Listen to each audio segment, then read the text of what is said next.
mwen mkate gi chak. No, jam jengo motegno. Nego bende mudo nyoyo mopokore. Nyoyo mopokore. Iwinjo makati opija na nyisi ni okil kama loka biro loko weche gi te. Iwinjo kako loko gi to kiti aneno ki imake ikete kona. Gi adiera makende ombija ta. Adiera makende en ni nengo mkate dhi medore. Pesa cha kodi duokne ngama ngiew mkate cha. To kil ong'eyo. Nikech amba ng'eyo. Nintie gimoro iluongo ni equality. Ok ni gin jo pesa ema cham mkati nikech ginyalo, to jodhier ka wan to kik cham mkati nikech koro ok wanyal. Kinjo kwacho ni ng'amo hero. Koro kil wan wadwaro Kenya ma ng'ato ka ng'ato nigi nafas mar yudo gimonyalo e pesa ne. Correct. Mane gima wadwaro. Tok ni koket mkati ni koro mkati ni malo, jo pesa mocham.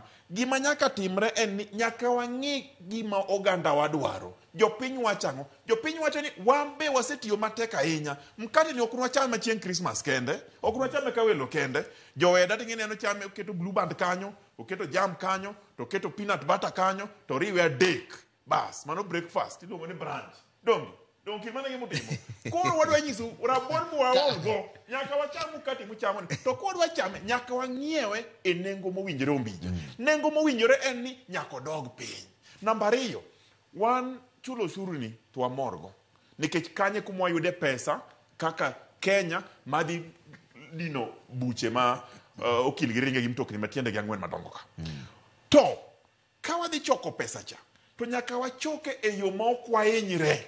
Osuru michoko e yo ma ok wahinyre, ma ok ni koro iloro biasachi, iloro dukani, nikech osuru koro nengo timo biasara ni malo. Mane gima waywago kendo mbija. Okay. Kadwa tim kamano, to jobunge ka sama treasury okelo proposal mar bill, to gikawe gitere parliament. To parliament tere committee miluongo ni Departmental Committee of Finance and Economic Planning. Economist miwinjo kane.